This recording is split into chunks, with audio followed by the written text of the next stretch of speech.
Sa pagsapit ng taong 2030, inaasahang papasok ang hukbong katihan ng Pilipinas sa isang bagong yugto ng lakas, propesyonalismo, at kakayahang militar na malayo na ang agwat kumpara sa nakaraan.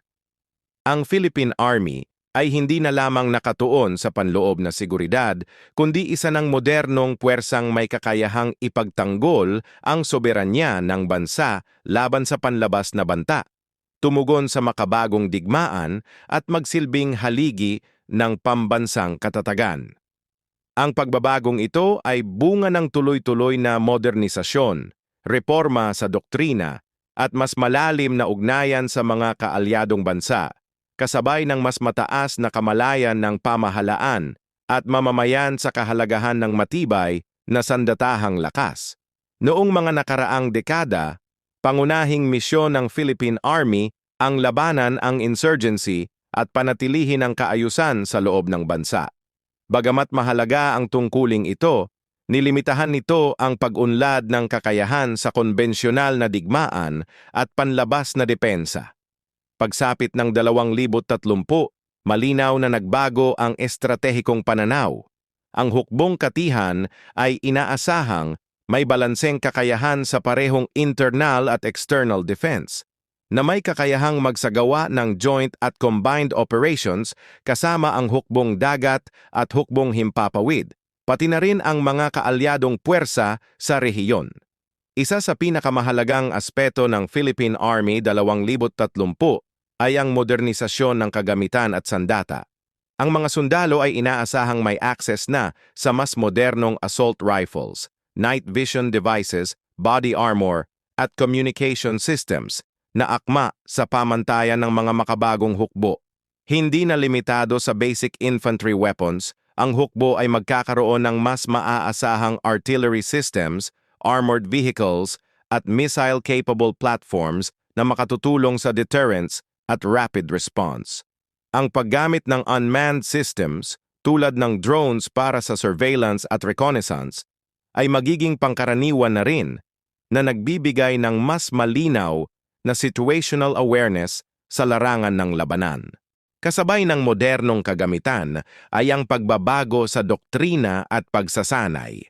Ang sundalong Pilipino ng 2030 ay hindi lamang matatag sa pisikal na aspeto, kundi bihasa rin sa teknolohiya, critical thinking, at koordinasyon sa iba't ibang sangay ng sandatahang lakas.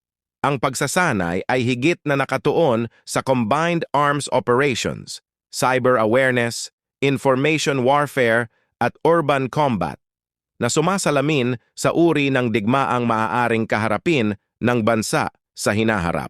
Ang mga simulation at digital training systems ay mas malawak ng ginagamit upang ihanda ang mga unit sa iba't ibang senaryo nang hindi umaasa lamang sa tradisyonal na field exercises. Malaki rin ang papel ng pamumuno at profesionalismo sa bagong anyo ng Philippine Army. Pagsapit ng 2030, inaasahang mas mataas ang antas ng edukasyon at leadership training ng mga opisyal at non-commissioned officers.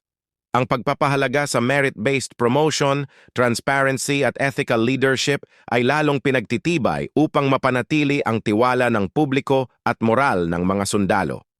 Ang modernong hukbo ay hindi lamang nasusukat sa lakas ng armas, kundi sa kalidad ng mga taong bumubuo rito, at dito nakasentro ang isa sa pinakamahalagang reforma. Ang integrasyon ng teknolohiya ng impormasyon at cyber capabilities ay isa ring mahalagang bahagi ng bagong era. Ang Philippine Army ng 2030 ay hindi lamang handa sa pisikal na labanan, kundi may kakayahang ipagtanggol ang sarili laban sa cyber threats at information attacks. Ang proteksyon ng command and control systems, intelligence networks, at critical data ay nagiging pangunahing prioridad. Sa panahon kung saan ang digmaan ay maaari ng isagawa sa digital na espasyo, ang kakayahang ito ay kasing halaga ng tradisyonal na firepower. Hindi rin maaaring ihiwalay ang papel ng Philippine Army sa mas malawak na konteksto ng rehiyonal at pandaigdigang seguridad. Sa gitna ng tumitinding tensyon sa Indo-Pacific region, ang isang mas malakas at modernong hukbong katihan ay nagsisilbing mahalagang bahagi ng deterrence strategy ng Pilipinas. Ang pakikilahok sa joint exercises, peacekeeping missions at humanitarian assistance and disaster response operations ay patunay ng kakayahan ng hukbo na makipagtulungan sa ibang bansa at gumanap ng responsableng papel sa internasyonal na komunidad. Ang ganitong mga aktibidad ay hindi lamang nagpapahusay ng kakayahan, kundi nagpapalakas din ng diplomatikong ugnayan. Sa loob ng bansa, ang Philippine Army 2030 ay inaasahang mas malapit sa mamamayan. Ang konsepto ng People's Army ay nananatiling mahalaga, lalo na sa mga misyon ng disaster response, infrastructure support at community development. Sa isang bansang madalas tamaan ng bagyo, lindol at iba pang kalamidad, ang hukbo ay isa sa unang rumeresponde at nagbibigay ng tulong. Ang modernisasyon ay nagpapahusay sa kakayahang ito, mula sa mas mabilis na deployment hanggang sa mas epektibong koordinasyon sa civil authorities at humanitarian organizations.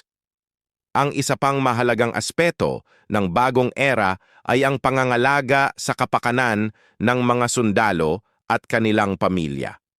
Pagsapit ng 2030, mas binibigyang pansin ang maayos na pabahay, serbisyong medikal, mental health support, at benepisyo para sa mga veterano. Ang isang hukbong inaalagaan ang kanyang mga tauhan ay mas nagiging matatag at handang gumanap sa tungkulin.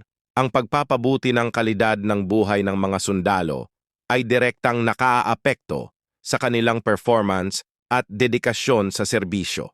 Sa kabila ng lahat ng positibong pagbabago, nananatili ang mga hamon.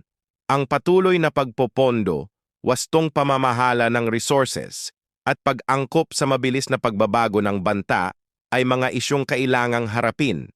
Gayunpaman, ang malinaw na direksyon tungo sa 2030 ay nagpapakita ng determinasyon ng Philippine Army na lampasan ang mga limitasyon ng nakaraan. Ang modernisasyon ay hindi isang destinasyon, kundi isang tuloy-tuloy na proseso na nangangailangan ng matatag na suporta mula sa pamahalaan, pribadong sektor, at mamamayan. Sa kabuuan, ang Philippine Army 2030 ay sumisimbolo sa isang bagong era ng kapangyarihang militar ng Pilipinas. Isa itong hukbong mas handa, mas moderno, at mas propesyonal na may kakayahang ipagtanggol ang bansa sa isang masalimuot at pabago-bagong mundo. Habang patuloy na hinuhubog ang hinaharap, ang hukbong katihan ay nananatiling haligi ng soberanya, seguridad, at pag-asa ng sambayanang Pilipino. Ang bagong era na ito ay hindi lamang tungkol sa lakas ng armas, kundi sa lakas ng diwa, pagkakaisa, at pananagutang maglingkod para sa bayan.